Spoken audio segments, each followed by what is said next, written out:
Bismillah, alhamdulillah, wassalatu wassalamu ala rasulillah wa ala alihi wa sahbihi wa man walah.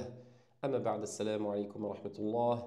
Allahumma shrah li sadri wa yassir li amri wa hlul 'uqdatan min lisani yafqahu qawli. Allahumma 'allimna ma yanfa'una wa anfa'na bima 'allamtana wa zidna 'ilma. Amin. Alors bienvenue dans cette conférence qui va traiter de l'entrée du Ramadan. Et je vais commencer cette conférence par une punchline de mon grand frère Shir Sofiane, Sofiane de Berba, hein, qui disait une fois, on n'est pas des artistes. Les imams, les prédicateurs, les enseignants, on n'est pas des artistes. On n'est pas là pour inventer des nouvelles choses, pour avoir le dernier sujet à la mode, etc. Non, on est là pour répéter. On est là pour répéter. Fadhakir inna dhikra tanfa'ul mu'minin, parce que le rappel, il profite aux croyants. Donc, et en premier lieu, à celui qui le fait, c'est-à-dire moi, d'accord? Donc, c'est des choses que ce soir on va voir, que vous avez sûrement déjà entendues, euh, voire même, c'est peut-être sûr que vous ayez entendu ça. Mais voilà, on va essayer de se poser et méditer un petit peu, essayer de se mettre un petit boost de foi, moi le premier à l'approche du Ramadan, parce que voilà, ça faisait partie des habitudes du prophète sallallahu alayhi wa sallam de réunir ses compagnons et de leur annoncer la bonne nouvelle du paradis. Du paradis. La bonne nouvelle du Ramadan et du paradis, Inch'Allah. La bonne nouvelle du Ramadan. Et pour ça, on va s'arrêter sur notamment un hadith. D'accord? Un hadith qui est très connu et qu'on va détailler, Inch'Allah, d'accord? Essayer de le méditer un petit peu ensemble. On ne va pas aller très loin, mais on va essayer de méditer ce hadith-là pour essayer, bi'iznillahi ta'ala, de faire un meilleur jeûne que celui de l'année dernière. Parce que si vous êtes honnête dans votre foi, ce que j'espère, et d'ailleurs j'en doute pas. Mais je suis sûr que vous avez terminé le ramadan de l'année dernière en vous disant, Inch'Allah, le prochain sera mieux. Alors déjà, on ne sait pas si on sera là pour le prochain. Aujourd'hui, on est vivant, demain, on ne sait pas. Donc déjà, c'est une première chose. C'est pour ça que les compagnons disaient, et le prophète, sallallahu alayhi wa sallam, disait, Allahumma balighna ramadan. Ya Allah, fais-nous atteindre le ramadan, le prochain ramadan, parce que c'est un rappel de la mort, cette dua-là. Le fait de souhaiter, de demander à Allah subhanahu wa ta'ala le fait d'atteindre le prochain ramadan, même s'il est dans 1 ou 2 jours. On ne sait pas si on va mourir demain ou cette nuit ou là en plein direct. On ne sait pas. D'accord? Donc c'est pour ça que le prophète sallallahu alayhi wa sallam faisait dua pour atteindre ce mois. Et il annonçait la bonne nouvelle de l'entrée du Ramadan à ses compagnons dans ce hadith qu'on va voir. Et on va s'arrêter aussi sur le verset du Coran, un des versets qui parle du jeûne, qu'on va méditer aussi, Inch'Allah. Donc on va commencer par un hadith rapporté par An-Nasa'i dans ses sunan, dans lequel il nous rapporte, An Abi Huraira, radiyallahu anhu, d'après Abu Huraira, qui nous dit que le prophète sallallahu alayhi wa sallam a dit Atakum Ramadan. Alors, on va traduire chaque passage et le détailler, d'accord? Pour l'instant, je le lis d'un coup et ensuite on le détaille partie par partie, d'accord? Donc, Atakum Ramadan, vous est venu, la bonne nouvelle, Bushra minad Nabi sallallahu alayhi wa sallam, bonne nouvelle du prophète sallallahu alayhi wa sallam, le mois de Ramadan arrive, ça y est. Le prophète sallallahu alayhi wa sallam dit vous est venu le mois de Ramadan. Il nous dit Shahrun Mubarak, un mois béni. Un mois béni, rempli de bénédictions. Faradallahu azza wa jal alaykum siyamahu. Allah vous a rendu ce jeûne obligatoire. Ça, c'est toujours le hadith. Tuftahu fihi, pendant ce mois-là, abwabus sama. Les portes du paradis sont ouvertes. Wa tughlaqu fihi abwabul jahim. Ainsi que les portes de l'enfer sont, elles, quant à elles, scellées. Elles sont fermé. Donc on va voir tout ça en détail, ce que ça veut dire, et les divergences des savants sur le sujet. Et les shayatin, les diables, sont enfermés. Avec plusieurs versions du hadith, on va en reparler tout à l'heure. Certains types là, le prophète sallallahu alayhi wa sallam, dans cette version de Nasa'i parle de maradatu shayatin. On va voir ce que ça veut dire tout à l'heure. Lillahi fihi, durant ce mois, le prophète sallallahu alayhi wa sallam nous informe, et vous le savez, il nous dit Lillahi fihi laylatun khayrun min alfi shahr. Durant ce mois se trouve une nuit que vous connaissez, qu'on connaît tous, qui est meilleure que 1000 mois. Évidemment, c'est la nuit du destin. Man hurima khayraha, celui qui est privé du bien de cette nuit-là, faqad hurima. Il a été en vérité privé de tout bien. Ça, c'est le hadith qu'on va détailler aujourd'hui, Inch'Allah, dans cette modeste conférence. La première chose qu'il faut se rappeler, et croyez-moi que si vous avez été malade, vous savez ce que je vais vous dire, vous le connaissez, vous l'avez senti. La première chose, c'est que Ramadan, c'est une ni'ma d'Allah. Ni'matun min Allah. C'est une ni'ma, c'est un bienfait qu'Allah nous a accordé. Pourquoi? Parce qu'entre autres, il y a plein de bienfaits dans ce mois-là, mais entre autres, c'est un mois dans lequel on va faire des œuvres qui sont parfois petites, a'mal qalila, mais qui vont donner thawab jazil, qui vont donner une énorme récompense. Une aumône, peut-être je fais une aumône de 1 euro ou 2 euros pendant ce ramadan-là, elle va être multipliée par on ne sait combien.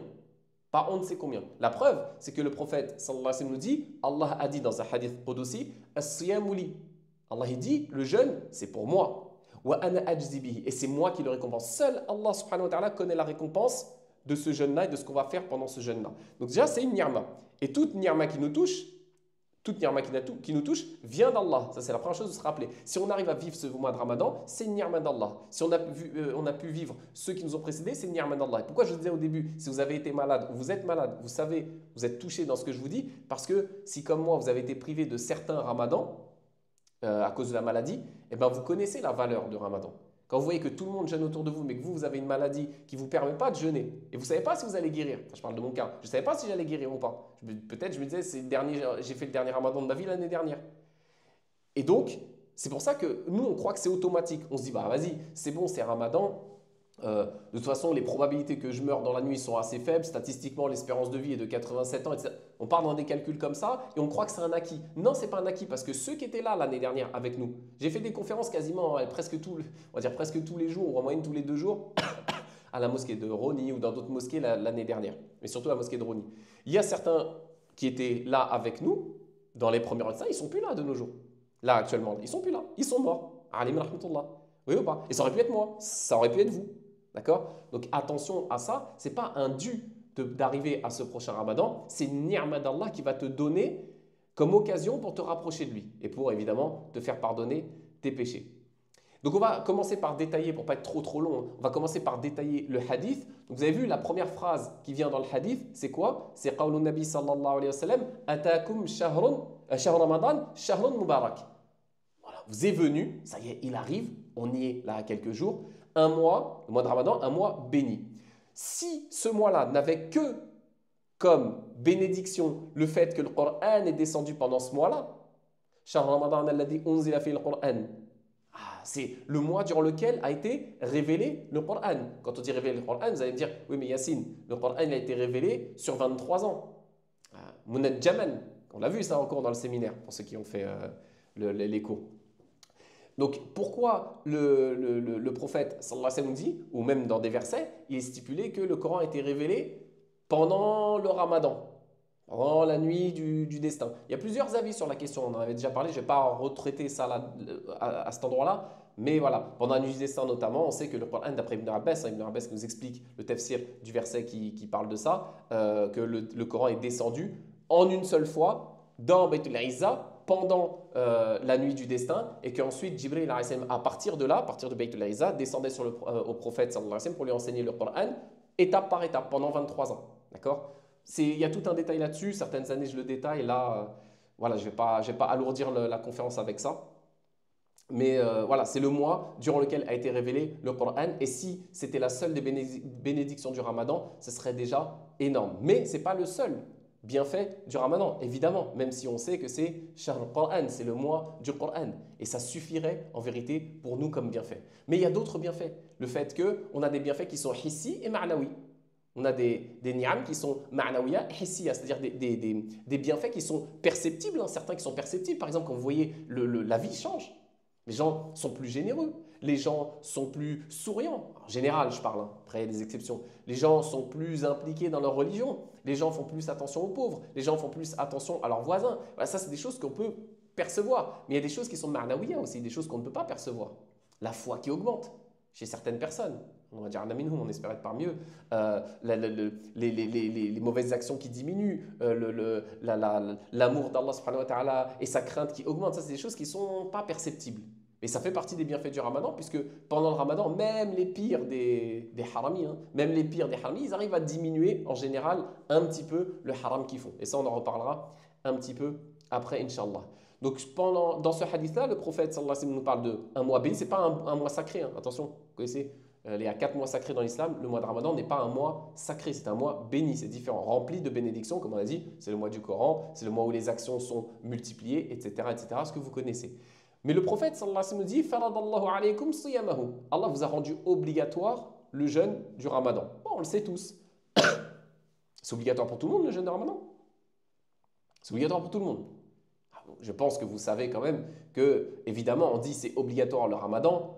Ça, on sait. Ceux qui ont fait un petit peu de usul fiqh avec moi, vous savez, ça c'est ma'rifatul hukm. On connaît le statut juridique du ramadan, c'est une obligation individuelle. Sauf que ce n'est pas obligatoire pour tout le monde. C'est obligatoire pour qui le ramadan? C'est obligatoire pour une personne qui est mukallaf, c'est-à-dire qui est saine d'esprit et qui est pubère, balir, ghayr musafir, qui n'est pas en voyage ou qui n'est pas malade, par exemple, parce que le malade a une dispense, de même que le voyageur a une dispense, etc. Donc, évidemment, cette obligation du ramadan, c'est une obligation qui est soumise à condition. Et c'est pour ça qu'il faut étudier ces conditions-là pour ne pas aller trop vite en besogne et finir dans des stories sur Snap à traiter des gens de harki ou je ne sais pas quoi parce qu'ils ont mangé pendant le ramadan, alors qu'en vérité, c'est simplement des gens qui sont malades et qui mangent. Pour ceux qu'on la ref, d'accord? Si vous ne l'avez pas, tant mieux pour vous. Mais c'est du grand n'importe quoi. Oui, il y a des gens qui ne jeûnent pas et ce n'est pas un problème. D'accord? Ce n'est pas un problème. Ils ont des excuses. Tant qu'ils ont des excuses valides, alhamdulillah, qu'Allah les guérisse. Enfin, les guérisse. Pas forcément, c'est un voyageur, il ne jeûne pas, il a le droit de ne pas jeûner, sous condition, encore une fois, qu'on étudie en cours de fiqh. Ce n'est pas le lieu ici pour en parler. Ceux qui ont fait les cours avec moi, vous connaissez ces conditions-là. Ensuite, le prophète, sallallahu alayhi wa sallam, dit « Tuftahu fihi abwabul jannah, wa tughlaqu fihi abwabul jahim » Durant ce mois, les portes du paradis sont ouvertes et les portes de l'enfer sont fermées. Et là, les savants, ils vont diverger. Est-ce que ce hadith-là, cette partie du hadith du moins, est à comprendre dans son sens littéral, c'est-à-dire haqiqi, au sens littéral, c'est-à-dire au sens propre, c'est-à-dire que vraiment, pour de vrai, Allah subhanahu wa ta'ala ferme les portes de l'enfer et il ouvre celles du paradis. Est-ce que c'est ça que le prophète sallallahu alayhi wa sallam a voulu dire? Oui, effectivement, certains savants partent de ce principe-là et disent que on prend le sens littéral du hadith, à savoir que effectivement, pour de vrai, haqiqatan, au sens littéral, le prophète sallallahu alayhi wa sallam nous informe que Allah il ferme les portes de l'enfer et il ouvre celles du paradis. Voilà, tout simplement. D'autres ont dit non. C'est pas un sens haqiqi, c'est pas un sens littéral, c'est un sens, c'est un majaz, c'est une métaphore pour dire que quand le prophète sallallahu alayhi wa sallam nous dit les portes du paradis sont ouvertes, c'est-à-dire que les causes qui mènent au paradis sont facilitées pendant le ramadan. Les causes qui mènent au paradis sont facilitées pendant le ramadan. Bah oui, tu as plus d'occasions de faire du bien, du khair, tu as plus d'occasions de faire des bonnes actions, de te rapprocher d'Allah subhanahu wa ta'ala. Donc en fait, Allah subhanahu wa ta'ala, il met toutes les... Alors, je ne vais pas dire chance, parce que c'est mal compris à chaque fois quand on parle de chance en termes de probabilité mathématique, donc je vais employer le terme probabilité. En termes de probabilité, on a plus de probabilité de faire des choses qui vont nous mener au paradis pendant le ramadan. Donc, c'est pour ça que le prophète sallallahu alayhi wa sallam aurait dit, selon cet avis-là, que les portes du paradis sont ouvertes. Et à contrario, les portes de l'enfer sont fermées, dans le sens où, selon cette deuxième interprétation, dans le sens où les choses qui mènent à l'enfer sont restreintes pendant le ramadan. C'est plus dur de faire du haram pendant le ramadan. C'est réel, on l'a tous senti. On l'a tous senti. La preuve, c'est que même les fumeurs, etc., ils arrivent à ralentir pendant le ramadan. Donc c'est plus dur de faire du haram pendant le ramadan. Je ne dis pas que c'est impossible, parce que justement, on va en parler après, et malheureusement, le mal ne s'arrête pas pendant le ramadan, mais il est fortement diminué. Donc ça appuierait cette interprétation des savants, qui serait un sens non littéral, mais plutôt, métaphorique. Et en vérité, les deux ne sont pas opposés. En vérité, les deux ne sont pas opposés. Ça peut être les deux.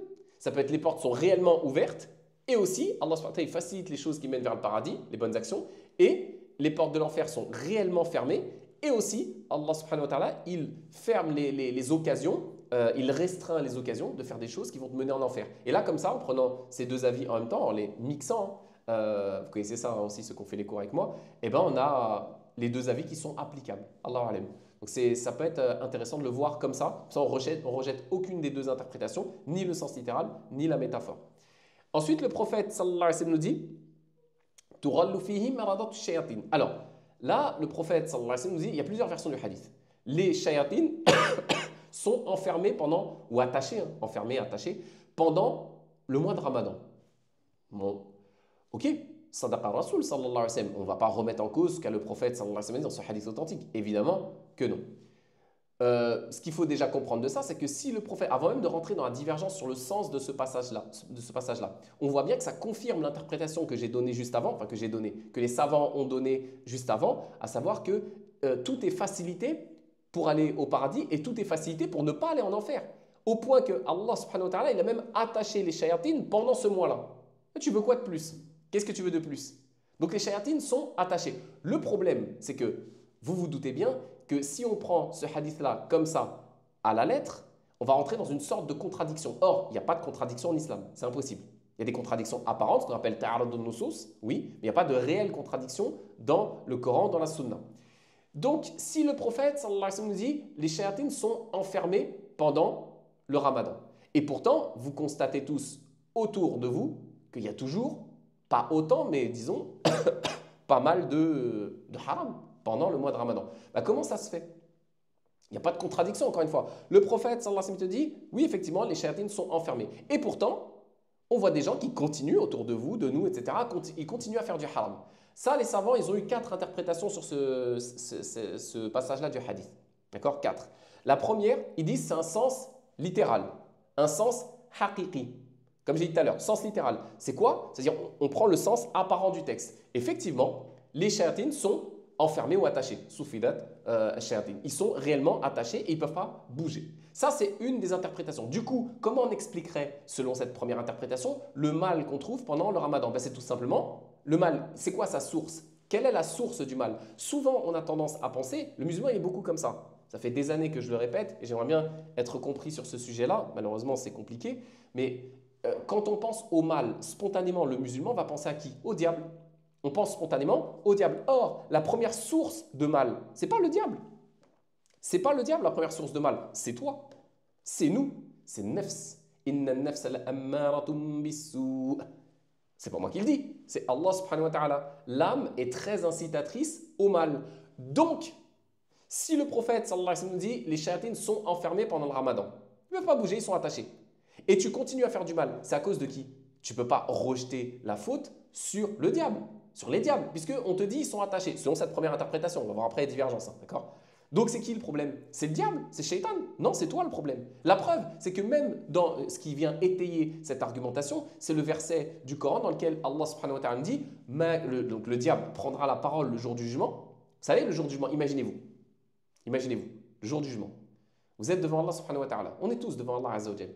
Et quel va être notre réflexe? Vous savez, notre réflexe, ça va être quoi? J'ai bugué 2 secondes. Notre réflexe, ça va être quoi? Ça va être de pointer le diable. On va tous dire, c'est pas notre faute, c'est lui.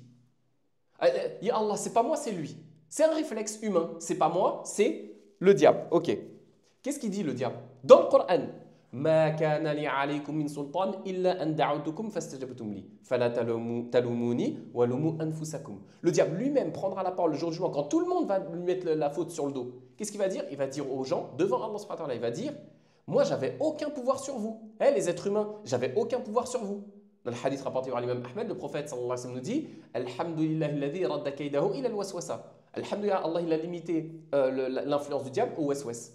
Voilà. Son pouvoir, le diable, c'est, en général, il y a des cas particuliers, mais en général, c'est le waswas. Donc il te dit dans le Coran je n'avais aucun pouvoir sur vous. Si ce n'est que je vous ai appelé, waswas, c'est un khannas, hein, le diable. Je vous ai appelé et vous m'avez répondu. Donc, Fala talumuni wa lumu anfusakum. Ne me blâmez pas moi, mais blâmez-vous vous-même, parce que c'est vous le problème. La preuve, on est attaché et vous continuez à faire du mal.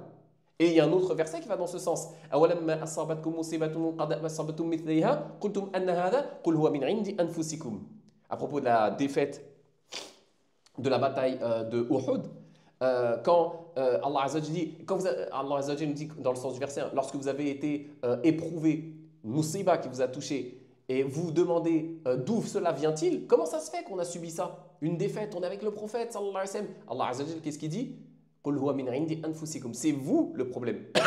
C'est à cause de ceux qui étaient descendus du mont des Arabes, enfin de la petite montagne, et qui donc ont provoqué entre guillemets la défaite de l'armée musulmane. Donc là on voit qu'Allah subhanahu wa ta'ala, il met la faute sur qui? Pas sur le diable, il met la faute sur les musulmans. Donc ça conforte l'idée de cette première interprétation du Coran. Ça, c'est l'interprétation, par exemple, de Al-Qurtubi. Al-Qurtubi, il dit, le problème, c'est les êtres humains qui sont tellement mauvais, ils sont tellement mauvais pendant toute l'année que même pendant le ramadan, même quand les shayatines ils sont attachés en vacances, entre guillemets, hein, quand ils sont attachés et peuvent rien faire, et ben tu continues à faire du mal parce que toute l'année, il parle de nufus khabitha. Ton âme, elle est tellement noire, notre âme, elle est tellement noire que même pendant le ramadan, on n'arrive pas à s'arrêter de faire du haram. Qu'Allah nous en préserve. Mais d'autres savants vont dire non, ça ne colle pas cette interprétation. Effectivement, elle est plausible, mais il y a un petit problème. C'est qu'on a des versions du hadith, comme je l'ai dit tout à l'heure, je ne l'ai pas traduit exprès pour les arabophones, je sais que vous avez compris, mais je ne l'ai pas traduit exprès en français parce qu'il y a plusieurs versions du hadith. Et dans la version que j'ai utilisée au début, si vous avez bien écouté les arabophones, j'ai dit Sufidat maradatu shayatin. C'est-à-dire les diables sont enfermés ou attachés pendant le ramadan, mais ce n'est pas tous les diables. C'est maradatu shayatin. Ça en diverge, soit les plus forts, soit les plus faibles. Mais en tout cas, peu importe que ce soit les plus forts ou les plus faibles, si c'est les plus forts, il reste les plus faibles, et si c'est les plus faibles, il reste les plus forts. Donc dans ce cas-là, les savants ils disent, en fait, en vérité, ce n'est pas tous les shayatines qui sont enfermés, c'est certains d'entre eux, c'est les maradat ou shayatines, c'est ceux-là dont on parle, soit les plus gros, soit les plus petits, ça dépend des interprétations. Et là, ça expliquerait pourquoi, même pendant le ramadan, on continue à commettre des péchés. C'est parce qu'en fait, ils ne sont pas tous enfermés. C'est simplement une partie d'entre eux qui sont enfermés. D'autres savants, comme Cheikh Uthaymin, lui voyait que c'était une autre interprétation, une troisième interprétation. Il disait, c'est pas parce qu'ils sont attachés, oui, ils sont attachés, sens haqiqi, sens littéral. C'est pas parce qu'ils sont attachés qu'ils peuvent pas bouger. Quand tu es attaché, tu as une chaîne, tu peux bouger quand même, oui ou pas? Donc lui il disait, c'est pas parce qu'ils sont attachés qu'ils peuvent pas bouger, donc ils bougent quand même. Donc ils ont quand même une certaine entre guillemets, liberté, sur ce qu'Allah subhanahu wa ta'ala évidemment leur a autorisé, mais ils ont une certaine liberté de mouvement même s'ils sont attachés. Ça, c'est l'interprétation de Cheikh Ibn Uthaymin, rahimahullah. Et on a une quatrième interprétation qui permet d'expliquer pourquoi on continue à faire des péchés pendant le ramadan alors que les shayatines sont attachés. Eh bien, c'est Cheikh Al-Uthaymin, hafidhallah, un grand savant contemporain saoudien, c'est un énorme cheikh, vraiment en or, c'est Hanbalite pure souche, très très fort ce cheikh-là. Il dit, en fait, quand le prophète sallallahu alayhi wa sallam nous dit que les shayatines sont enfermés, il parle de qui? Il parle de tous les shayatines sauf al-qarin. C'est qui le qarin? Vous savez, le qarin, c'est celui que vous avez tout le temps avec vous. Celui que vous avez tout le temps avec vous. Lui, il ne vous lâche pas. Et bien, Cheikh Al-Uthaymin, hafidhallah, lui dit, en fait, ils sont tous enfermés, les shayatines, sauf ton qarin, à toi, et le mien, etc. On a tous un qarin. Même le prophète, sallallahu alayhi wa sallam, il en avait un, sauf que lui, il s'est converti à l'islam. Mais on a tous un qarin à côté de nous, qui est tout le temps là. Et bien, lui, pendant le ramadan, il n'est pas attaché. Les autres, oui. Lui, non. Ça, c'est ce que explique Cheikh Al-Uthaymin, hafidhallah. Donc voilà, les quatre sont plausibles. Après, les quatre ne sont pas forcément opposés. On peut concilier entre les quatre. Bon, si vous me connaissez, vous savez très bien que j'aurai toujours une tendance pour la première des interprétations. Parce qu'au bout d'un moment, il faut qu'on réfléchisse, qu'on se pose et qu'on se dise c'est bien beau à chaque fois qu'il nous arrive quelque chose de rejeter la faute sur le diable. Ah, je me suis cogné la jambe dans le genou dans la table du salon, c'est la faute d'un djinn. Je trouve pas de travail, c'est la faute d'un djinn. J'arrive pas à me marier, c'est la faute d'un djinn. J'arrive pas à avoir d'enfant, c'est la faute d'un djinn. Non! Déjà, avant de remettre la faute sur un djinn, remets la faute peut-être sur toi. Déjà, ça te poussera à te remettre en question et peut-être te rapprocher plus d'Allah subhanahu wa ta'ala, faire tauba, etc. Et c'est facile. On ne peut pas progresser dans nos vies si on est toujours en train de rejeter la faute sur quelqu'un d'autre. Et malheureusement, les musulmans, des années que je me bats contre ça, les musulmans, que vous le vouliez ou non, et je pense que beaucoup d'entre eux seront d'accord, c'est que malheureusement, nous les musulmans, on est gangrénés par cette idéologie de toujours rejeter la faute sur les autres. C'est-à-dire que si nous arrive quelque chose, ah, c'est la faute des politiques. Ce qui n'est pas faux, hein, ça peut être aussi de leur faute, mais c'est la faute des politiques. Ah, c'est la faute de ci, c'est la faute du gouverneur, c'est la faute de ma mère, c'est la faute de mes parents, c'est la faute de mes enfants, c'est la faute des djinns, c'est la faute du diable. C'est toujours la faute des autres, c'est jamais ta faute. Ça, c'est un problème. Pourquoi? Parce que tu peux pas, si tu ne reconnais pas que l'erreur vient peut-être de toi, on ne peut pas l'affirmer, mais si tu ne reconnais même pas la probabilité, l'idée que la faute pourrait éventuellement venir de toi, tu vas jamais progresser. Jamais tu vas dire, bon, bah, j'ai peut-être un problème. Ce qui m'arrive dans ma vie, toutes les calamités qui m'arrivent dans ma vie, qul huwa min indi anfusikum. Je vous l'ai dit, ce n'est pas moi qui le dis, c'est Allah Azza wa Jalla dans le verset. Ce qui vous arrive comme catastrophe, c'est ce que vous avez fait. C'est les conséquences de vos actes. D'accord? Donc si à chaque fois on rejette la faute, oui mais c'est pas de ma faute, c'est la faute du shaitan ou je sais pas quoi, oui ok c'est possible que ce soit sa faute, c'est possible, mais le jour du jugement ça ne tiendra pas. Parce qu'on l'a vu, il va vous répondre, il va vous dire ah, moi je t'ai rien fait, moi je t'ai juste appelé. Je t'ai dit va boire de l'alcool. C'est toi qui as accepté, c'est toi qui as dit ok j'y vais. Ben, tu pouvais dire non aussi. Oui ou pas? Donc attention à ça, à rejeter la faute, c'est vraiment, vraiment fatigant cette idéologie-là de toujours remettre la faute. Oui, c'est les islamophobes, c'est les racistes. Oui, bien sûr. Je ne serais pas là où je suis actuellement s'il n'y avait pas une islamophobie systémique, comme je l'explique. Hein. Il y a une islamophobie systémique en France. Je ne serais pas où je suis actuellement s'il n'y avait pas d'islamophobie systémique. Mais encore une fois, rejeter la faute et dire que tout ce qui nous arrive, nous les musulmans, la hagra qu'on subit depuis des années, l'inquisition qu'on subit depuis des années en France, ben c'est de la faute des islamophobes. Ben non. Ils ne se sont pas réveillés un matin en étant islamophobes. Je vous le dis. Je vous le dis. Tu ne te réveilles pas un matin quand tu habites en plein milieu de Saint-Denis ou de, je ne sais pas moi, Corbeil-Essonnes ou Orly ou Créteil, etc. Tu ne te réveilles pas un jour comme ça, islamophobe. Bon, il y en a, c'est vrai. Mais la majorité, ils le deviennent. Ils deviennent islamophobes. Pourquoi? Parce que ce qu'ils voient des musulmans, ou du moins d'une partie non négligeable des musulmans, les pousse à détester l'islam. C'est la réalité. Et tant qu'on sera dans le déni, tant qu'on dira non, mais il faut cacher la poussière sous le tapis, on n'avancera pas. Il faut reconnaître les choses et ensuite on progressera. Mais si on est toujours à rejeter sur les islamophobes, sur l'État, sur les Chinois, sur les Américains ou je ne sais qui, ben on n'avancera pas. D'accord? Donc le mois du Ramadan, pour revenir au sujet, c'est aussi un mois de remise en cause. Comment ça se fait que je continue à faire des péchés alors que même les shayatines ils sont enfermés? Comment ça se fait? Peut-être parce que mon âme, elle est salie. Et c'est pas grave en soi. Vous allez me dire, comment ça, Yacine, c'est pas grave en soi? Non, c'est pas grave en soi que ton âme elle soit salie, parce que là, tu as l'occasion de la purifier. Allah subhanahu wa ta'ala, on t'a dit depuis le début, c'est une ni'ma qui te donne une occasion, en or de purifier cette âme qui s'est noircie au cours de l'année. Vous voyez ou pas? Donc, là, c'est la bonne nouvelle. La mauvaise nouvelle, c'est que si tu continues à faire du haram pendant le ramadan, c'est que peut-être ton âme, elle est noircie. Ok, mais la bonne nouvelle, c'est que c'est le meilleur moment de l'année pour la laver, pour enlever la souillure qu'il y a dessus. On revient au hadith. Le prophète sallallahu alayhi wa sallam nous dit Wafihi, durant ce mois, Laylatun khayrun min alfi shahr. Il y a une nuit meilleure, évidemment, que 1000 mois, vous la connaissez, la nuit du destin dans laquelle les œuvres sont multipliées. Laylatul qadri khayrun min alfi shahr. Le prophète sallallahu alayhi wa sallam confirme le verset du Coran qui nous dit que la nuit du destin est meilleure que 1000 mois. Je ne vais pas rentrer dans l'explication de ce passage-là. Pourquoi? On le fera plutôt vers la fin du Ramadan.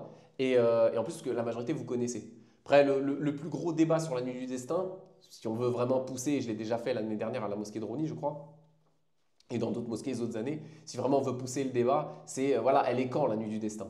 Parce que les savants ont divergé. Il faut savoir qu'il y a plus de mémoire, hein, de 80 avis différents sur la date de Laylatul Qadr.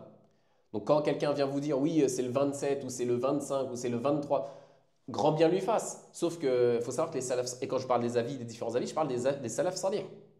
Que dans les salafs salih, il y a plus de 80 avis différents. Donc, moralité, on en reparlera Inch'Allah, il faut la chercher. Tout simplement. Si Allah subhanahu wa ta'ala avait voulu, il nous aurait dit c'est tel jour. Il nous a bien dit c'était quand à Arafat. Il nous a dit c'était quand à Arafat. Il nous a dit c'était le tel jour, etc. C'était le 9e jour de Dhul Hijjah. Pourquoi il n'a pas dit Laylatul Qadr, c'est tel jour? Pour que tu la cherches. Tout simplement pour que tu la cherches, pour que tu essayes, tu dis bon, ce sera peut-être cette nuit-là, j'essaye, je fais un qiyam al-layl, ce sera peut-être la prochaine, je vais essayer aussi un qiyam al-layl. Bon, il y a une probabilité plus forte que ce soit dans les nuits impaires, je vais accentuer sur les nuits impaires, mais sans délaisser les nuits paires parce que beaucoup de savants voient aussi que c'est possible dans les nuits paires. Oui ou pas? Donc voilà, on essaye, on tente, on tente. Et le meilleur moyen, je vous ai dit, on n'est pas là pour inventer quelque chose, on n'est pas des artistes, vous le savez, il faut jouer les probabilités. Si tu sais qu'il y a une probabilité que ce soit voilà, dans ces jours-là, fais-le tous les jours. Tu fais un PM tous les jours, tu fais des aumônes tous les jours et au moins tu es sûr de tomber dessus. D'accord? Ensuite, man hurima, lorsque le prophète sallallahu alayhi wa sallam nous parle de ce mois, cette nuit-là, la nuit du destin, il nous dit man hurima khayraha faqad hurima. Celui qui est privé de cette nuit-là, il a été privé de tout bien. Parce que vous le savez, encore une fois, on ne va pas en parler maintenant, mais elle contient d'énormes bienfaits cette nuit-là. Et malheureusement, comme chaque année, on voit des gens qui perdent leur temps pendant la nuit du destin. Je veux dire, c'est de la folie. Ok, on n'est pas là pour juger, on ne sait pas, on sait pas. Mais regardez factuellement les abords des mosquées à la nuit du destin. Ça devient chaque année de pire en pire. Ça devient limite on a l'impression qu'on est devant des chichas. Vous voyez ce que je veux dire ou pas? Il y a tout le monde qui est posé, ça parle, ça prend des thés, etc. Je ne dis pas que c'est interdit, encore une fois. Mais regardez, ce n'est pas le moment pour ça. Ce n'est pas le moment. C'est une nuit où ça se trouve, tu vas être pardonné de tous tes péchés. Prends ton thé un autre jour. Prends ton thé même après le ramadan, comme ça c'est réglé. Vous voyez ou pas? Donc attention à ne pas être privé. Mais je vous dis, je ne développe pas ce point-là parce qu'on le développera un petit peu plus tard. Moi, ce que je voudrais développer, c'est plutôt, je vous ai dit, on va développer ce hadith-là et un verset du Coran. Le verset du Coran que j'aimerais développer avant de revenir au hadith, vous allez voir pourquoi je fais une digression, c'est le verset dans lequel Allah Azza wa Jalla nous dit Ya ayyuhalladhina amanu kutiba alaykumus siyamu kama kutiba ala alladhina min qablikum la'allakum tattaqun. Dans le sens du verset, ô vous qui avez cru, on vous a prescrit, on vous a rendu obligatoire. Hein. On l'a vu tout à l'heure, c'est une obligation individuelle, soumise à des conditions d'obligation et de validité. Ok, on sait. Kama kutiba ala alladhina min qablikum, comme nous l'avions prescrit à ceux qui étaient avant. Ce n'est pas une chose nouvelle, le jeûne. Ça existait déjà dans les communautés qui nous ont précédés. Mais moi, ce qui m'intéresse, c'est لَعَلَّكُمْ تَتَّقُونَ. Ainsi atteindrez-vous la piété. Là, ce qu'il faut comprendre, c'est quoi? C'est ça, je voudrais qu'on médite là-dessus. C'est que, comme je l'avais expliqué, d'ailleurs, je m'étais fait allumer dans les commentaires sur un réel qu'ils ont fait. Moi, c'est pour ça que j'ai interdit de faire des réels. J'avais expliqué qu'il y a un complexe d'infériorité. Il y a un complexe d'infériorité. Quand on est à la machine à café avec les non-musulmans et qu'ils nous demandent ouais, pourquoi vous jeûnez le mois de Ramadan. Je ne sais pas si vous avez remarqué, il y a toujours un petit flottement. Tu ne sais pas quoi répondre, tu es un peu gêné, etc. Et la meilleure réponse que vous allez donner, la majorité des gens qui vont donner, quand je dis la meilleure, c'est ironique, la meilleure réponse c'est ouais, c'est bon pour la santé. C'est bon pour la santé. Alors là, mon ami, laisse-moi te dire que déjà, il y a un gros problème avec ce que tu es en train de dire. C'est que tu es en train de nous dire qu'on jeûne. Allah il nous a demandé de jeûner parce que c'est bon pour la santé. Là, je crois que tu n'as pas compris l'islam. Pourquoi tu n'as pas compris l'islam? Pourquoi on prie? Parce que c'est du sport? Parce que ça nous fait faire des génuflexions, des prosternations? On fait la prière pour ça? Pourquoi on jeûne? Parce que ça va nettoyer notre estomac ou je ne sais pas quoi? Pourquoi on fait le hajj? Pour faire du sport? Pour courir entre Safa et Marwa? C'est pour ça qu'on fait ça. Pourquoi on fait zakat? On fait ces choses-là, ces adorations, on les fait pourquoi? Bil istislam, ou plutôt lil istislam, pour la soumission, pour se soumettre à Allah. Si on vous demande pourquoi vous jeûnez, tout simplement la réponse c'est quoi? C'est pas la mienne, celle des savants. Parce que Allah me l'a demandé. C'est tout. Il n'y a pas besoin de donner plus. Parce que la raison d'être, là je vais faire un petit peu de usul al-fiqh pour ceux qui ne connaissent pas. Les usul al-fiqh, c'est les fondements du droit. Dans les fondements du droit, on différencie entre ce qu'on appelle la raison d'être. D'accord? La raison d'être, c'est-à-dire, en gros, je schématise, ceux qui ont déjà fait des usul, je sais que ce n'est pas ça la vraie définition, mais c'est juste pour simplifier aux débutants. D'accord? C'est pourquoi Allah il a légiféré ça. Quand Allah il légifère quelque chose, ou le prophète, sallallahu alayhi wa sallam, le sharia, le législateur, lorsqu'il légifère quelque chose, il y a toujours ce qu'on appelle une illa, ou plusieurs même, c'est-à-dire une raison d'être. Pourquoi il a légiféré ça? Pourquoi Allah subhanahu wa ta'ala a interdit l'alcool? Parce que ça altère la raison. Pourquoi il a interdit zina, la fornication? Parce que ça crée dans la filiation des problèmes dans la filiation. Et d'autres choses. Pourquoi il a interdit ou rendu obligatoire telle chose? Il y a toujours ce qu'on appelle une illa, une raison d'être. D'accord? À ne pas confondre avec la deuxième chose, qu'on appelle une hikmah, la sagesse, ou les sagesses. C'est-à-dire que Allah subhanahu wa ta'ala, il nous a prescrit de faire la prière 5 fois par jour. Pourquoi? C'est quoi la illa? La illa, c'est quoi? C'est pas moi qui dis ça, c'est Shatibi c'est l'imam Shatibi dans subhanallah, j'ai un trou de mémoire. Pas dans le Muqaddim. Bon, ça me reviendra, Inch'Allah. Shatibi, il dit quoi? Il dit la illa de toutes les prescriptions qui sont à Aboudiya, c'est quoi? C'est la soumission. D'accord? C'est la soumission. Ça n'empêche pas qu'à côté de ça, il y ait des sagesses. Oui, effectivement, on jeûne parce que Allah il nous l'a demandé, par soumission, et éventuellement, oui, peut-être c'est bon pour la santé. On fait la prière, pourquoi? Pourquoi je fais la prière? Parce que le sport? Non, c'est pas pour ça. Parce que ça m'aide à avoir un emploi du temps régulier, à apprendre la régularité. Ça, c'est des sagesses, c'est pas la raison d'être. La raison d'être, je prie pourquoi? Parce qu'Allah il m'a obligé à prier. Wa aqimus salat wa atuz zakah. Khalas, khalas. Ça, c'est la illa, c'est la raison d'être. Donc pour le jeûne, la raison d'être, c'est quoi? La raison d'être, c'est la soumission. Maintenant, les sagesses. Là, dans le verset, Allah subhanahu wa ta'ala nous évoque une des sagesses du Ramadan. La'allakum tattaqun, si ce n'est la principale. La principale des sagesses du Ramadan, c'est pas la illa, c'est pas la raison d'être. C'est quoi? C'est atteindre la piété. Le but de ton Ramadan, c'est quoi? Devenir pieux, atteindre la piété. La'allakum tattaqun. Mais ce n'est pas une raison d'être. Pourquoi ce n'est pas une raison d'être? Parce que si on admettait le fait que ce soit une raison d'être, ça voudrait dire que si j'enlève la raison d'être, je suis plus obligé de faire la chose. Si j'enlève l'enivrement d'une boisson, est-ce que la boisson est toujours interdite? Non, parce que la illa, la raison d'être a disparu. Donc là, si on dit la raison d'être du Ramadan, c'est atteindre la piété. Et moi, je fais le Ramadan, je n'ai pas atteint la piété. Bon, l'année prochaine, je ne le fais pas. Donc ça ne peut pas être la illa, ça ne peut pas être la raison d'être. La raison d'être, c'est quelque chose qu'on ne peut pas enlever là dans ce cas-là. Pour le Ramadan, c'est quoi? C'est la soumission. Je jeûne par soumission. Et ensuite, il y a plein de sagesse. Oui, c'est bon pour la santé. Oui, ça permet le jeûne de faire des choses, d'être bon. Voilà. Alors, petite parenthèse, parce que moi, je suis un relou. Moi, je suis un relou. Vous voyez ou pas? Et je continuerai à l'être. Je suis désolé. Mais quand vous m'envoyez sur les réseaux des études scientifiques qui prouvent que le jeûne est bon pour la santé, eh bien, lisez-les.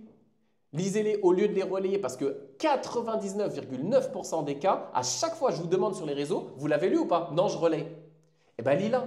Tu te rendrais compte de ta bêtise. Pourquoi? Parce qu'il n'y a aucune, à ma connaissance, et j'ai cherché longuement, il n'y a aucune étude scientifique, j'ai même consulté des médecins sur le sujet, il n'y a aucune étude scientifique sur les bienfaits physiques du Ramadan. Il n'y en a pas.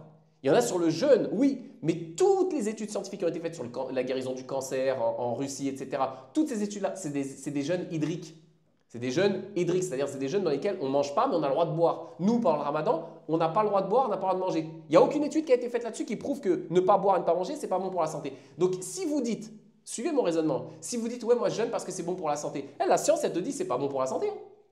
Elle te dit au pire c'est pas mauvais, mais au mieux c'est pas mauvais, mais au pire ça peut même être entre guillemets pas mauvais pour ça dépend si on n'a pas de problème de rein, etc. Mais jeûner 20 heures comme dans certains pays en été, comme on a fait il y a quelques années, c'est pas forcément bon pour la santé, mais on le fait quand même. Pourquoi on le fait? Parce que c'est bon pour la santé? Non, justement, on te dit c'est pas bon pour la santé, mais on le fait parce que Allah subhanahu wa ta'ala il nous l'a prescrit. Et oui, mais moi je suis malade. T'es malade, t'as une dispense. Problème réglé. فَمَنْ كَانَ مِنْكُمْ مَرِيضًا أَوْ عَلَى سَفَرٍ فَعِدَّةٌ مِنْ أَيَّامٍ أُخَرَ. T'es malade, tu jeûnes pas. Tu rattraperas, si possible. Ou sinon, tu payeras une fidya. Oui ou pas? Facilité. Il y a une facilité. Mais il ne faut pas confondre entre la raison d'être et la sagesse. Oui, parmi les sagesses du ramadan, il est possible que ce soit bon pour la santé. Je vous dis, les études scientifiques ne le prouvent pas. Elles prouvent que le jeûne hydrique est bon pour la santé. Pas le jeûne tel que nous, on le fait en tant que musulmans. D'accord? Mais bon, peut-être il y a des… Encore une fois, je vous renvoie vers cette magnifique conférence de M. Barrault, Aurélien de son prénom, un des plus grands scientifiques français, qui avait fait une conférence, une vidéo en 2 parties sur la relativité de la science. Lui, c'est un taulier. Dans la science, en France, c'est un taulier. Et lui-même te dit, la science, elle te dit ça aujourd'hui, elle te dira le contraire demain. C'est pour ça que je vous le dis, un petit conseil. Quand vous argumentez en disant, oui, dans le Coran, il y a des preuves scientifiques. Attention, ce qu'on appelle du concordisme des fois. Attention au concordisme. Pourquoi? Parce qu'aujourd'hui, vous dites, oui, regardez, le Coran, il dit ça et c'est confirmé par la science. Oui, mais la science, elle évolue tellement vite que ça se trouve, dans 3 jours, ils vont dire le contraire. Et là, tu feras quoi? Tu diras, ah, le Coran, il s'est trompé. Non, le Coran ne se trompe pas. La science se trompe. Le Coran ne se trompe pas. Donc attention, quand vous attribuez des miracles scientifiques au Coran ou à l'islam, faites très attention parce que ce n'est pas parce que vous trouvez une étude qui vous dit ça que c'est forcément vrai. Vous allez pouvoir avoir une autre étude qui vous dit le contraire au même moment, ou alors une étude qui vous dit le contraire dans 6 mois, dans 6 ans ou dans 6 siècles. Il y a encore quelques siècles en arrière, tout le monde pensait que la Terre était plate. Maintenant, on sait qu'elle est ronde. Et encore, c'est en train de revenir, oui, finalement, peut-être qu'elle serait plate, etc. Vous voyez ou pas? Donc, ce n'est pas stable, la science. Le Coran, il est stable. Le Coran, thabit. Il n'y a rien qui change dans le Coran. Si quelqu'un doit se tromper, ce n'est pas Allah subhanahu wa ta'ala, c'est la science. Donc attention quand vous faites du concordisme comme ça avec la science, oui, les scientifiques ont dit que c'était bon pour le ramadan, c'était bon pour la santé. Non, ils ont dit le jeûne hydrique c'est bon pour la santé. Ils n'ont pas dit le jeûne du ramadan c'est bon. Mais on s'en fiche. On n'est pas là pour la santé. Nous, on est là pour obéir à Allah subhanahu wa ta'ala. Si c'est bon pour la santé, tant mieux. Tant mieux. Mais si c'est mauvais, alors, si c'est mauvais que ça me crée des dégâts, c'est parce qu'Allah il veut. Allah il veut pas nous créer des dégâts. Je vous ai dit, si ça te crée des dégâts sur ton corps, le jeûne, tu as une orsa, une dérogation pour ne pas jeûner. Khalas, tu jeûnes pas. Tout simplement. Voilà, et comme le frère nous dit, c'est pas parce que c'est pas particulièrement bon que c'est forcément mauvais. Je crois que je l'ai dit tout à l'heure. Ça m'est passé par la tête, peut-être je ne l'ai pas dit. Donc effectivement, le frère Yanis a raison. C'est pas parce qu'ils disent pas que c'est bon que c'est forcément mauvais. Ça peut être neutre, ni bien ni mal. Voilà. Bon, il semblerait quand même, j'en ai parlé avec des médecins, je les ai mis devant le fait accompli. Hein, parce que même eux relaient des études, et je leur ai dit, oui, mais vous relayez des études, vous les avez lues, c'est marqué hydrique. Et ils me disent, oui, effectivement, mais voilà, on peut quand même faire une analogie et imaginer que si c'est bon en hydrique, ça peut aussi être bon en jeûne total comme nous le faisons. Allah alam. En tout cas, ce n'est pas ça la réponse. Quand on vous demande pourquoi vous jeûnez, parce que j'obéis à mon Seigneur. Mon Créateur, le Créateur de tout l'univers, toi qui es non musulman, ou moi qui suis musulman, notre Créateur c'est le même. Il nous a ordonné de jeûner. Je jeûne. Point. Et après, oui, il y a des sagesses. C'est possible. C'est possible. Ensuite, je reviens à un autre hadith, toujours dans le sujet. Hein. Regardez, pourquoi on jeûne? Pour atteindre la piété, ça c'est une des sagesses. Mais à la base, on jeûne par soumission totale à Allah subhanahu wa ta'ala, le créateur des univers. Le prophète, sallallahu alayhi wa sallam, dans un hadith incroyable, vous le connaissez tous, mais celui-là, il faut qu'on s'arrête dessus. Parce que malheureusement, si ce n'est pas vous qui êtes dedans, c'est des gens dans votre famille. Et ça, il faut leur transmettre ce hadith-là. Le prophète, sallallahu alayhi wa sallam, nous dit, dans un hadith très connu, hein, Man sama Ramadan imanan wa ihtisaban ghufira lahu ma taqaddama min dhanbihi. Wal hadith muttafaqun alayh. Le prophète sallallahu alayhi wa sallam nous dit, dans le sens du hadith, hein, celui qui jeûne le Ramadan, tous ses péchés seront pardonnés. Celui qui jeûne Ramadan, tous ses péchés seront pardonnés. Ah, il manque quelque chose là. C'est pas ça qu'il a dit. Ceux qui comprennent l'arabe, hein. C'est pas ça qu'il a dit. Il n'a pas dit celui qui jeûne, Allah il lui pardonne tous ses péchés. C'est souvent ce qu'on entend. On entend les gens dire, oui, j'ai vu un hadith, le prophète sallallahu alayhi wa sallam a dit, celui qui jeûne, Allah lui pardonne ses péchés. Non, non, non. Le prophète sallallahu alayhi wa sallam a dit, celui qui jeûne, imanan wa ihtisaban. Un, poussé par sa foi. Poussé par sa foi. Et deux, en espérant la récompense d'Allah subhanahu wa ta'ala. Ça veut dire, celui qui sera pardonné bi'idhnillahi ta'ala, c'est pas celui qui a jeûné parce que c'est culturel. Ah, si, tu connais, on jeûne parce que papa et maman ils jeûnent, parce que papy il jeûne, parce que mamie est jeûne. Non, ou alors parce que c'est la mode, pour certains. C'est la mode, vas-y, tout le monde jeûne, je vais jeûner avec eux, vous voyez ou pas. Eux ne sont pas concernés, du moins Allah alam. En tout cas, ils ne sont pas clairement concernés par le hadith dans le sens apparent.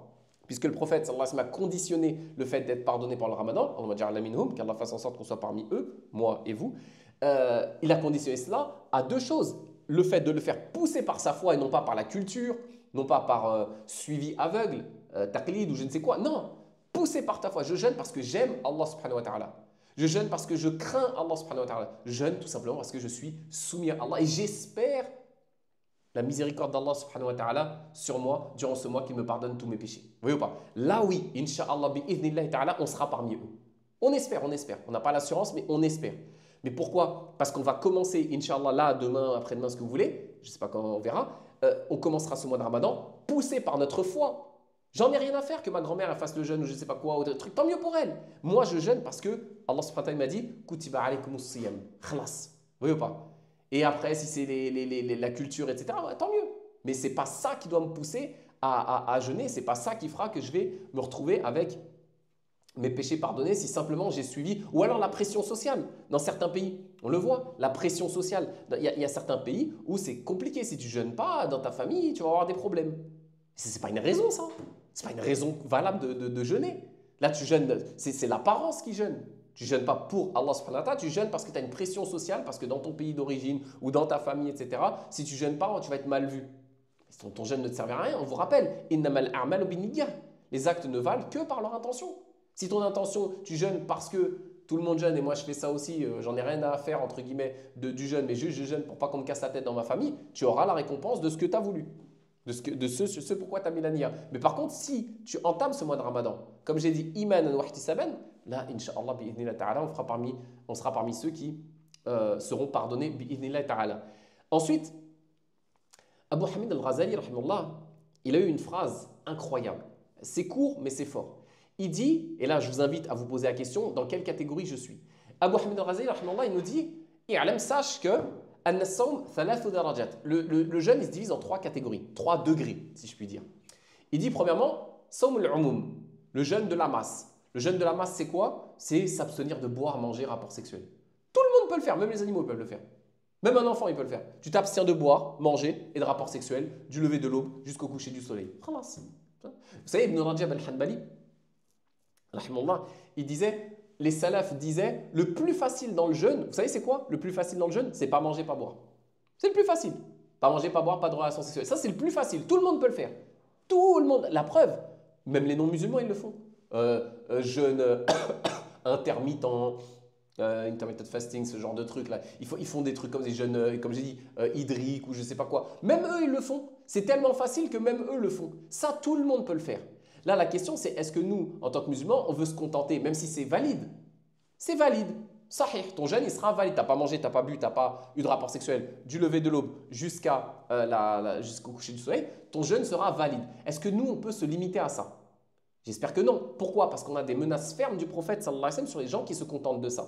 Le prophète sallallahu alayhi wa sallam nous dit, il est très très effrayant ce hadith-là. Chaque fois que je le vois, moi ça me fait peur. Je ne sais pas vous, mais moi ça me fait peur. Lorsque le prophète sallallahu alayhi wa sallam nous dit, combien de gens ils vont arriver le jour du jugement, ils vont avoir récolté de leur jeûne que quoi? La faim et la soif. C'est-à-dire qu'ils auront quoi comme récompense le jour du jugement? Bah t'as pas mangé, t'as pas bu. Psahtek, t'as fait un régime. T'as fait un régime. C'est tout ce que tu auras comme récompense. Subhanallah. Et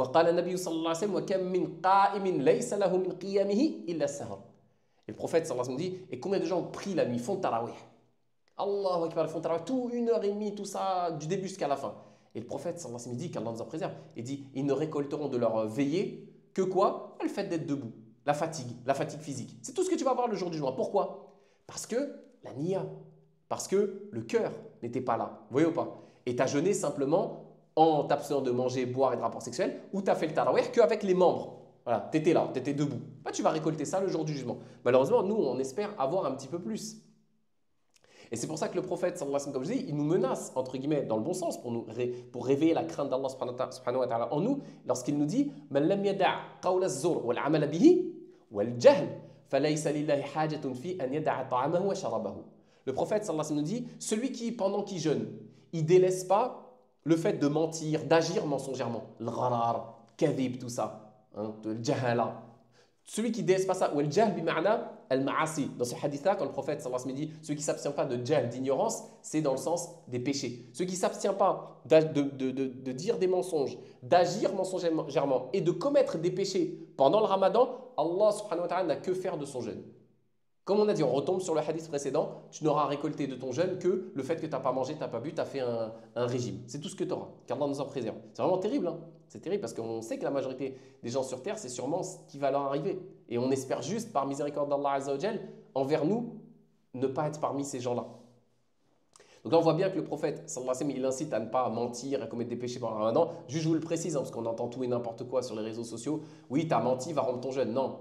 L'ultra grande majorité des savants, 99,99999% des savants, voient que même si tu mens ou tu commets un péché, ça n'annule pas ton jeûne. Par contre, ça va réduire la récompense. Ça va réduire la récompense de ton jeûne. Tu as menti pendant le ramadan, tu continues à jeûner évidemment, mais ta récompense va fortement diminuer. Au point que ça se trouve, à la fin de la journée, tellement tu as menti, tellement tu as fait des péchés, il ne te restera plus que le fait, comme on a dit et répété, il ne te restera plus que le fait que tu n'as pas mangé, tu n'as pas bu, c'est tout. C'est tout. Et nous, encore une fois, notre objectif, c'est plus que ça. C'est plus que ça. Donc attention au péché pendant le ramadan, parce que malheureusement, c'est ça qui va plomber la récompense de notre jeûne. C'est que nous, alhamdoulilah, on arrive à se retenir de manger et de boire. Ça, c'est facile, comme on a dit au début, c'est facile. Mais ça, c'est le jeûne de la masse. C'est le jeûne que tout le monde peut faire. Nous, au minimum, on doit viser le deuxième degré dont nous parle l'Al-Ghazali, rahimahullah. Il nous dit « Sawm al-khusous », le jeûne des élus. Les élus. Il y a la masse des musulmans qui jeûnent avec le ventre et la bouche, d'accord? Enfin, manger, boire et rapport sexuel. Et on a l'élite. L'élite, c'est qui? L'élite, c'est, il nous dit, ceux qui jeûnent non seulement avec le ventre et les parties intimes, hein, évidemment, mais aussi qui jeûnent avec les yeux, avec les oreilles, avec la langue, avec les mains, avec les membres. Jawarih. Lui, c'est déjà un niveau au-dessus. C'est-à-dire que non seulement il jeûne, il s'abstient de manger, boire et de rapports sexuels, mais il s'abstient aussi d'écouter des choses futiles, ou a fortiori interdites. Il s'abstient de regarder des choses illicites ou futiles. Il s'abstient de dire des choses futiles ou a fortiori interdites. Vous voyez ou pas? Lui, c'est parmi les élus. Vous voyez ou pas? Il ne commet pas des péchés avec sa main, il ne frappe pas des gens, il ne fait pas des péchés avec ses jambes, il ne va pas dans des endroits interdits, etc. Donc lui, c'est un élu. Pourquoi? Parce qu'il a réuni entre le jeûne de la masse, ne pas manger, ne pas boire et pas de rapport sexuel, mais en plus il se rappelle qu'Allah Azza wa Jalla a dit Inna as-sama wal basara wal fu'ad kullu ulaka kana anhu mas'oula. Allah Azza wa Jalla nous dit dans le sens du verset, hein, l'ouïe, les yeux et les cœurs, sur tout ça, on va rendre des comptes. Donc c'est bien beau de t'abstenir de manger et de boire pendant le ramadan. Mais si tes yeux, pendant le ramadan, tu vas dans les centres commerciaux, etc. Petit conseil de l'ancien, je me permets, n'allez pas dans les centres commerciaux pendant le ramadan. Les parcs, les centres commerciaux, profitez du mois de ramadan pour rester chez vous. Voilà, vous commettrez moins de péchés. C'est facile à mettre en application. Tu vas au centre commercial que pour nécessité. Tu fais tes courses sur pas. Parce que ça t'évitera de... Vous voyez ou pas? Donc, pareil, les oreilles. Profitez de ce mois-là. Au lieu de mettre des saletés dans vos oreilles, des saletés de rap, de musique moderne, etc., ou même ancienne, mais des saletés de musique dans vos oreilles, profitez-en pour écouter des conférences. Profitez-en pour écouter évidemment du Coran. Faites que vos oreilles, elles jeûnent aussi. Pas que votre estomac. Vos oreilles jeûnent, vos yeux jeûnent, votre langue. Abstenez-vous de parler. Apprenons. En fait, quand je dis des trucs, ça s'adresse à moi le premier, évidemment. Mais apprenons à moins parler pendant le ramadan. Parce que plus tu parles, plus tu augmentes les probabilités de dire n'importe quoi. De mentir, d'insulter, de médire, de calomnier. Ah oui, forcément, plus tu parles. Donc pendant le ramadan, on l'a vu en cours, hein, pour ceux qui ont fait le niveau 2, on l'a vu hein, parmi les mandoubat, les choses recommandées pendant le ramadan, le fait de diminuer la parole. C'est bien. Bon, il n'y a pas de vœu de chasteté et de silence en islam. Oui, certes, mais c'est bien aussi d'apprendre à se taire. Comme disait Sayyidina Daoud, alayhi salam. Ouais, c'est Daoud. Hein. Si le silence est. Si la parole est d'argent, alors le silence est d'or. C'est ça hein, dans la Bible. Donc, Ça, c'est le deuxième degré. Le jeûne de la masse, premier degré. Le jeûne de l'élite, ceux qui jeûnent aussi avec les membres, ça, c'est l'élite. Okay, et on a un troisième degré. Il nous dit Sam khoussous, c'est le khoussous. C'est le jeûne de l'élite de l'élite. Vous avez l'élite, là, ce dont on vient de parler, et vous avez encore au-dessus l'élite de l'élite. Ça, c'est ce qu'on devrait tous viser en vérité. Vous savez, c'est quoi le jeûne de l'élite de l'élite? C'est ceux qui jeûnent avec le ventre, partie intime, ça c'est la masse, plus ils jeûnent aussi avec leurs membres, la main, la langue, les yeux, les oreilles, etc. Et en plus de ça, ils jeûnent avec le cœur. Ça veut dire quoi? Il dit, Abu Hamid Razi, jeûne avec le cœur. Ça veut dire que toutes tes pensées, tous tes actes, tout ce que tu fais pendant le ramadan, c'est tourné vers Allah subhanahu wa ta'ala. Tu as totalement délaissé ce bas monde. Le bas monde, ça y est, tu l'as mis de côté. Tu l'as, comme disait Ali ibn Abi Talib, tu l'as répudié. Tu l'as répudié 3 fois. Talaqtuk. Tu répudies. Tu te concentres que sur le dîn. C'est pour ça aussi un conseil que je vous donne et que je faisais à l'époque où j'étais, quand je travaillais à la Poste pendant des années, c'est que moi je posais 1 mois de vacances pendant le ramadan. Et les gens ils me disaient à l'époque, ouais mais tu ne pourras pas partir en vacances l'été, nanana, c'est pas grave. C'est pas grave. Au moins, j'ai pas la fatigue du travail, etc. Rentrer chez moi, penser qu'à dormir, etc. Je peux me concentrer sur mon mois de ramadan. Je ne dis pas que c'est possible de le faire pour tout le monde. Mais en tout cas, si vous avez l'occasion de poser, pas forcément tout le mois, mais au moins quelques jours, les 10 derniers jours, etc. Utilisez vos vacances. Wallah, vous allez gagner beaucoup plus en posant 10 jours ou même 1 mois de vacances pour le ramadan qu'en allant à Dubaï ou je ne sais où. Ou même dans une destination halal, ça ne change rien. Vous ne gagnerez jamais autant que le fait de prendre ces jours-là pour faire un i'tikaf ou pour vous concentrer sur le Coran, sur les œuvres surrogatoires, etc. Ensuite, en plus, si vous jeûnez avec le cœur, vous connaissez le hadith, hein, si vous jeûnez avec le cœur, tous les membres vont suivre. Si vous arrivez à jeûner avec le cœur, à tourner votre cœur uniquement vers Allah Azza wa Jal pendant ce mois de Ramadan, les membres ils vont suivre. Et vice-versa, enfin l'inverse, à contrario. Si votre cœur il est noir, votre langue sera noire. Il y a ce lien toujours de correspondance entre le cœur, comme dans le hadith du prophète sallallahu alayhi wa sallam, où il y a un lien de correspondance entre le cœur et les membres. D'accord? Je reviens au hadith, on continue. J'ajoute un autre passage dans le hadith qui est incroyable. Ce passage dans lequel le prophète sallallahu alayhi wa sallam dit et pendant le ramadan, écoutez ça, il y a quelqu'un qui appelle dans les cieux, un ange qui appelle, Ya bari al-khayr, qui appelle dans le ciel et qui dit, ô toi qui veux faire le bien, aqbil, ô toi qui veux faire le bien, c'est nous ou pas? Bah, j'espère, oui, c'est nous. On nous appelle du haut des cieux. Des anges nous appellent en disant, ô toi qui veux faire le bien. Est-ce qu'on va répondre ou pas? Inch'Allah, on va répondre. Ô toi qui veux faire le bien, vas-y, approche, c'est maintenant, c'est ton moment. C'est ton moment. Tu as 1 mois pour bombarder les bonnes actions. Tu as 1 mois pour donner tout ce que tu as. Tu as 1 mois et profiter. Je vous dis encore, comme j'ai dit tout à l'heure au début, vous ne savez pas, la santé, c'est quelque chose. Vous connaissez le hadith, hein, ni'matan, de bienfaits. Il y a beaucoup de gens qui négligent 2 bienfaits, as-siha ou al-fara, la bonne santé et le temps libre. Attention les gens, la santé, je vous le dis en connaissance de cause, ça part vite. Ça part vite. Donc si vous avez l'occasion, là maintenant les anges vous appellent en vous disant « Oh toi qui veux faire du bien, approche », c'est ton moment. C'est-à-dire que comme on a vu tout à l'heure, Allah Azza wa Jal, il va faciliter les voies vers le bien. Donc c'est le moment de tout donner. Et toi qui as l'habitude de faire le mal, c'est nous aussi? Ah oui, c'est nous aussi. Quand je dis oui, il y a quelqu'un qui appelle dans les cieux et qui dit toi qui veux faire le bien, on se sent visé ou pas? Bah, j'espère qu'on se sent visé. Mais malheureusement, il faut être honnête. Quand il y a quelqu'un, yunadi bari al-shar, quand il y a quelqu'un dans les cieux qui appelle, un ange qui appelle, ô toi qui fais du mal, c'est nous ou pas? Bah oui, c'est nous. C'est la vérité, c'est la vérité. Je suis un ange? Non, vous êtes des anges? Non, on fait tous des péchés. Mais c'est pas grave. Parce que le munadi, là, qu'est-ce qu'il dit? Celui qui appelle, il dit aqsir. C'est le moment pour délaisser les péchés. Il n'y a pas un meilleur moment dans l'année. C'est le meilleur moment pour délaisser les péchés. Allah, il t'a facilité. On l'a vu tout à l'heure. Hein. Shayatin enfermé, attaché, etc. Tu n'as plus que toi et ton nefs. Donc, tu as déjà une grosse partie en moins. Pas forcément tout, mais tu as une grosse partie en moins. Là, c'est toi et ton nefs.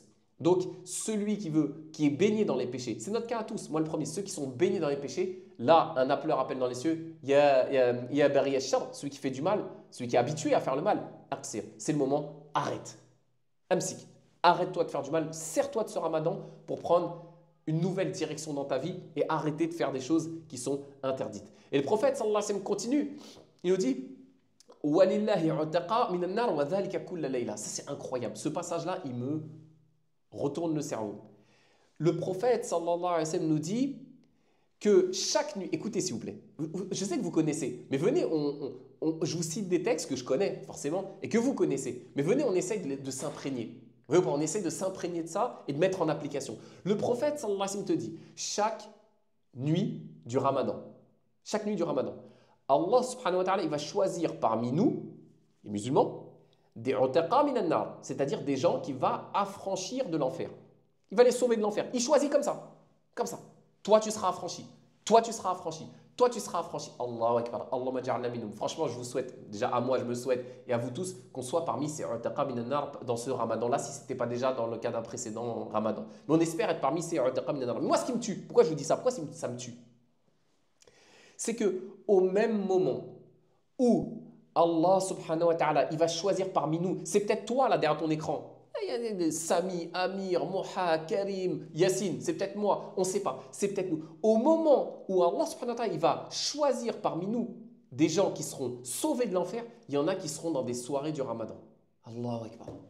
Ou dans des chichas, ou à la cité, ou je ne sais quoi. Oui ou pas? Subhanallah.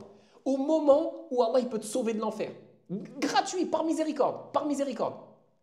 Et toi, tu es en train de faire quoi? Tu es dans une chicha, les soirées ramadanesques, gratuits pour les filles, ou je sais pas trop quoi, là pendant le ramadan qu'on voit partout, où ils ramènent des rappeurs, etc., des magiciens, je sais, c'est le festival, c'est n'importe quoi. Vous voyez ou pas? Et bien, à ce moment-là, où eux, ils sont dans le haram, si vous, vous y êtes pas, déjà, ni'ma min Allah, c'est un grand bienfait d'Allah subhanahu wa ta'ala, dites Alhamdulillah. Si vous n'êtes pas parmi ces gens-là là, qui vont dans ces choses-là, dites Alhamdulillah. Et on dit Alhamdulillah, d'accord? Mais dites-vous aussi que si eux, ils ont, entre guillemets, choisi cette voie-là, vous n'avez pas choisi cette voie-là. Et dites Alhamdulillah et faites en sorte, justement, toutes les nuits du ramadan, d'être parmi ces utaqa minan nar en étant, par exemple, à la mosquée pour faire tarawih, ou nous, on est malikites, on fait le tarawih à la maison, vous connaissez les niveaux 2. Mais voilà, c'est quoi les soirées du ramadan? Je ne vais pas vous décrire ce qui s'y passe. Hein.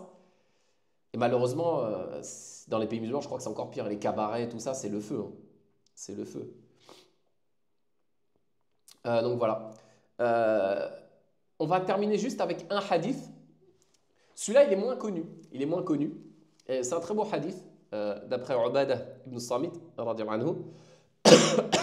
Il nous dit que le prophète sallallahu alayhi wa sallam a dit Ataakum Ramadan, shahr barakah, yarshakumullahu fihi. Est venu le mois de Ramadan, un mois béni, rempli de bénédictions, durant lequel Allah subhanahu wa ta'ala vous couvre. Fayunzilu rahma. Pendant ce mois-là, Allah subhanahu wa ta'ala il va faire descendre sa miséricorde, tel qu'il lui sied. Wa yahuttul khataya. Il va pardonner les péchés. Allah maghfir lana. Wa yastajibu fihi du'a. C'est un mois durant lequel les du'as sont bi'idhnillahi ta'ala exaucés. Donc, raison de plus pour les multiplier. Écoutez la suite. Yanzurullahu ta'ala ila tanafusikum fih. Allah subhanahu wa ta'ala nous observe pendant ce mois de Ramadan. Il nous observe en train de faire quoi? En train de nous concurrencer. Allah Azza wa Jalla dans le Coran, fastabiqul khayrat. Rivalisez donc dans les bonnes œuvres. Il nous regarde en train de nous concurrencer dans les bonnes œuvres. Tel va faire une khitmah, l'autre va en faire 2, l'autre va en faire 3, l'autre il est dans le tarawih, l'autre il est en train de faire des aumônes, l'autre il est partout à la fois. Abou Bakr, vous voyez ou pas? Il nous regarde, il nous observe tel qu'il lui sied, en train de nous concurrencer. Vous savez que la concurrence en islam, c'est autorisé et interdit, les deux. Si c'est de la concurrence pour les choses de ce bas monde, c'est interdit. Mais si c'est de la concurrence dans les bonnes œuvres, c'est autorisé. Omar a essayé de concurrencer Abou Bakr. Je dis il a essayé puisqu'il a reconnu lui-même que ce n'était pas possible. D'accord? Que c'est l'histoire avec la moitié de ses biens en sadaqa, etc. Mais voilà, les compagnons avaient cette saine concurrence. Le prophète sallallahu alayhi wa sallam parfois faisait entre guillemets des enchères pour faire qui va faire tel don, qui va faire ci, qui va faire ça. Et les gens se concurrençaient dans les bonnes œuvres. Ça, il ne faut pas le voir d'un mauvais œil. Il faut le voir d'un mauvais œil quand on se concurrence pour des Ferrari à Dubaï, pour des villas à Dubaï, pour des biens de ce bas monde. Là, oui, c'est condamné. Ça, c'est tanafus mazmoum. C'est quelque chose qui est condamné en islam. Mais si c'est de la concurrence dans les bonnes œuvres, qui lira le plus de Coran? Là, on peut. Et Allah subhanahu wa ta'ala nous observe. Et donc, le prophète sallallahu alayhi wa sallam dit wa yubahi bikum malaikatahu. Et Allah subhanahu wa ta'ala il se vante de ceux qui l'observent en train de se concurrencer dans les bonnes œuvres auprès de ses anges. Allahu Akbar. Vous imaginez, il parle de nous. Enfin, si on est parmi eux. Je ne dis pas qu'on est parmi eux, mais en tout cas, on espère être parmi eux. Et si on est parmi eux, parmi ceux qui se concurrencent dans les bonnes œuvres, Allah subhanahu wa ta'ala il se vante de nous auprès de ses anges. Regardez-les. Regardez mes serviteurs en train de se concurrencer au sein de la mosquée. Il est tard, ils sont fatigués, ils ont trop mangé pour le tarawih, mais ils sont quand même au tarawih. Vous voyez ou pas? Eh bien, Allah subhanahu wa ta'ala, il se vante de nous auprès de ses anges. Et donc, le prophète sallallahu alayhi wa sallam termine en disant فَأَرُّ اللَّهَ مِنْ أَنفُسِكُمْ خَيْرًا فَأَرُّ اللَّهَ مِنْ أَنفُسِكُمْ khayra. Montrez le meilleur de vous-même à Allah subhanahu wa ta'ala durant ce mois. Montrez le meilleur de vous-même à Allah subhanahu wa ta'ala pendant ce mois-là. فَإِنَّ الشَّقِيَّ مَنْ حُرِمَ فِيهِ رَحْمَةَ اللَّهِ عَزَّ وَجَلَّ. Car vraiment celui qui est privé, le malheureux durant ce mois-là, c'est qui? C'est celui qui aura été privé de la miséricorde d'Allah subhanahu wa ta'ala alors qu'elle est accessible pour tout le monde. Voilà, c'est ça le projet du Ramadan. Donc je vais m'arrêter là. Il y a beaucoup de choses à dire sur le début du Ramadan, mais comme je dis, je ne vais pas trop non plus, même si on n'est pas des artistes, je ne vais pas trop répéter ce qui a déjà été dit, et mieux par d'autres, d'accord?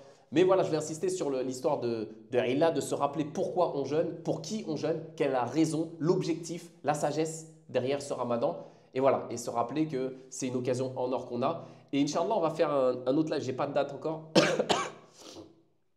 On va faire un live sur, donc ouvert au public aussi, on fera un live sur le gaspillage. D'accord? Parce que ça, j'en peux plus. Oui, je sais, vous allez me dire, tu le fais tous les ans. Ouais, mais je continuerai à le faire tant que les gens, ils n'arrêteront pas. Tant que vous n'arrêterez pas de gâcher, de gaspiller pendant le Ramadan, eh ben, vous me trouverez sur votre route. Quand je dis vous, on se comprend, hein, vous voyez ou pas? Mais vous me trouverez sur votre route. Je ne laisserai pas, je ne fermerai pas ma bouche devant, comme je vais vous rapporter des statistiques, hein, j'ai mis à jour, parce que l'année dernière, j'avais donné des statistiques, là, j'ai mis à jour les statistiques. Vous allez voir ce que les pays musulmans jettent comme nourriture pendant le Ramadan, et après, vous allez me dire que je suis fou. On va voir si je suis fou d'insister là-dedans pendant tous les Ramadans depuis 20 ans.